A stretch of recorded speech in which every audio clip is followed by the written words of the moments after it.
Aloha, it's good seeing you today. I'm going to try and capture a couple concepts here, and I hope it makes sense that it sticks in. What we're doing is seeing these modulations.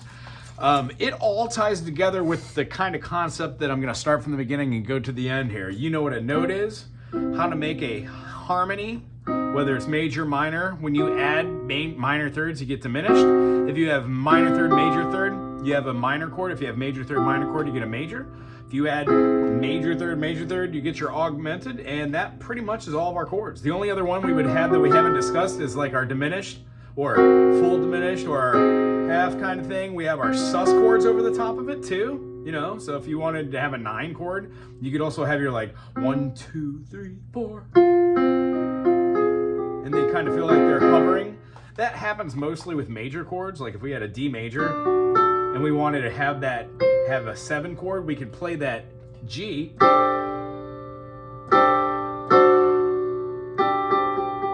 it still gives a little bit of that resolution. So what we're looking to do is use our triads as kind of concepts that move around freely for resolution.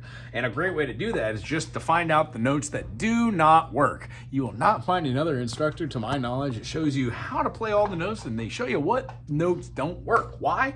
It's easy to do something like this and go, yeah, that all feels great. What happens when you shift that over and you go to your D? Well, you've just changed. That's your D Dorian, Phrygian, Lydian. These are concepts that nobody really talks about, and these are the fun ones that makes your C major not quite sound the same. One of the things I like to do is play something on the lower end,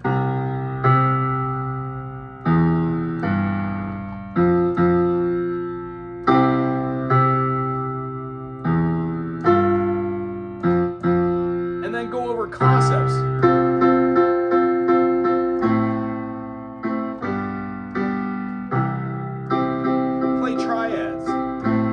Put a 1 note in the bass, then the next time walk that moving bass line.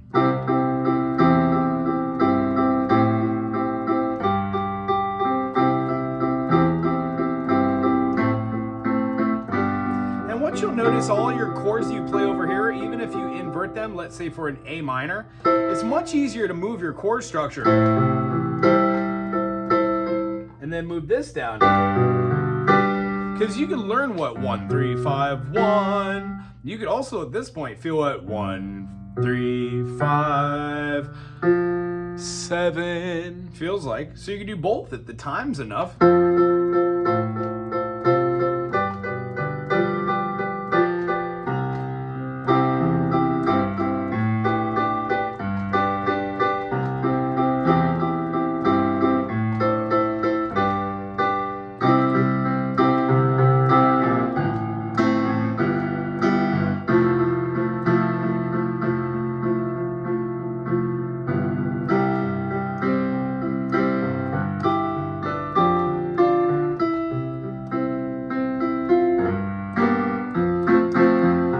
Concept is if we use stuff that we know, like a flat 3 into a 3, we've just changed the perception of the triad. Therefore, if we can do a flat 3 into a natural 3, why couldn't we do a flat 7 into a natural 7? We could have like a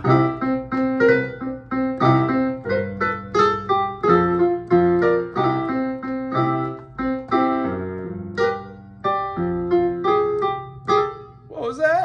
Well, I'm taking the F, moving from the 2, the G, into the flat 3, and then I can move it through into the 3 natural. It happens because I'm moving through the G. Well, the G is my 1. I'm going parallel. That seems like a lot of those practices we've been doing. So the concept is, one of the natures we have is to fear both hands playing, and what we would like to do in the beginning is just noodle. So something like a D minor, and hold down. Can't do the back and forth thing, try and go forward. And this helps get those fingers going. On one side, try 1/8 notes. On the other side, try 1/16. Or quarters and halves.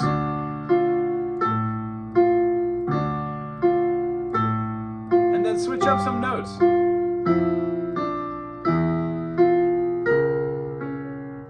And you know that these are constructions of the C sharp diminished, D minor, E flat major, F sharp diminished, G minor. You can move it into an A diminished and then move to a B. What we just did was a hat on a hat. That is called a chain modulation. It's where you take a concept you're playing with, the D minor. Now in D minor, there is no E flat or D sharp major. So when we see that, we have to be in a key that has D minor or its relative, or else this modulation is just a direct modulation. Means when there's no other name to name it, whether you can name it a sequential modulation, a shared chord, or a timed chord. The concept behind that is sequentially, if I was to play a melody,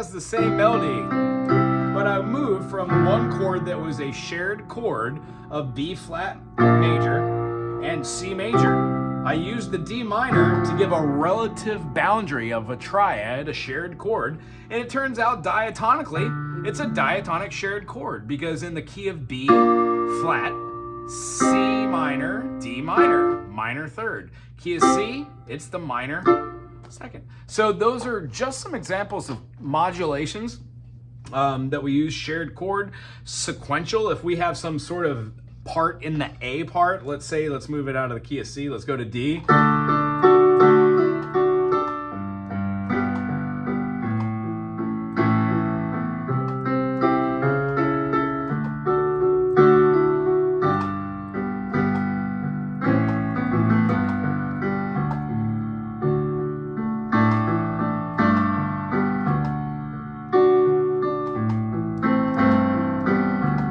Hear the minor switch there? Then feel the minor. That A minor and the A major completely make the difference. That's just taking another chord or another triad from another key. Generally, you just pull it from the chord you're in and do the minor. We've chatted about negative harmony. Negative harmony, when you see the circle of fifths, yeah, C becomes G, G becomes C, and E becomes E flat. However, it doesn't always work that for every single triad. Hence, G major, when you do the same magic, becomes F minor. So no bueno. But as far as being able to see the key modulation, next time you have a cool melody and you have something like a 1-4-5, the first chain of reference for modulation, or to use a chord like that, if we were doing that D major, and then we went down to a D minor, and then we went to an A major, to a G major, you can split that and go to a G minor here. Oh my dear goodness. You could go back to its diminish. You could go right back up to your G, build a little tension by going back. The next time, use something out of the pocket, maybe a C7, and then go back into F. That's a way to use secondary dominants, not so much hat on a hat where you're doing a chain of them, but just to do a modulation from one key to another. I hope these cleared up a couple concepts. Please put these inside of your practice work. So if you're trying to do something like your practice work is, I'm going to play in the key of E. E major, we have our F sharp minor, we have our G sharp minor, we've got our A major, we've got our B major, we've got our C sharp, what are we doing? C sharp minor, and then D sharp diminish. And then we would go back to our E, right? Try and work out going from one side of your piano from the other. E, G sharp, B, E, G sharp, B, E, G sharp, B. And what we're gonna be doing is rocking these over so our hands can sort of move between the two. Whenever we learn something like our pentatonics, what we wanna do is kind of see these as functions of getting from one end to the other and what makes the most sense with our fingers. when we worked on these, we were quite literally setting ourselves up to hear or to play and to feel something that is like cross. So if we have a C7 and we're doing this, maybe we could walk one up while one's walking down where they meet in the middle, and then share harmonies going back out to the chord. Who knows what possibilities you might achieve, but you play it slow.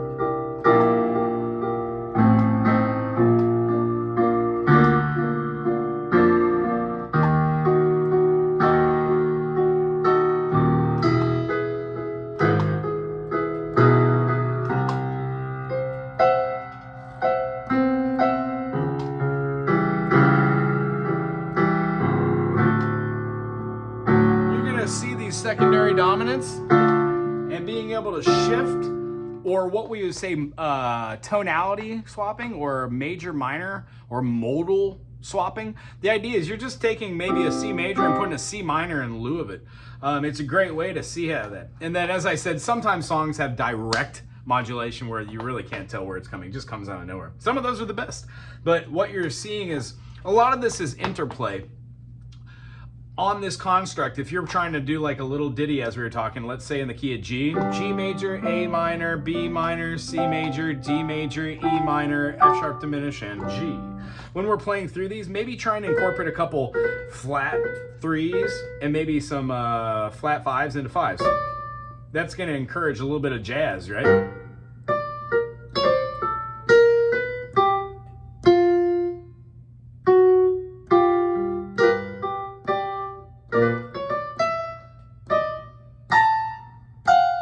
Play with something you might not necessarily groove on.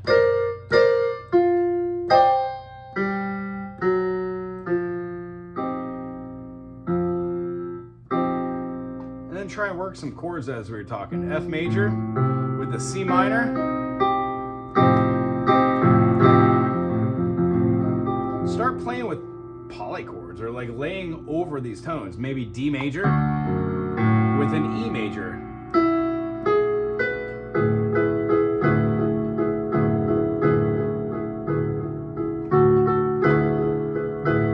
You can come up with some wonderful concepts from that.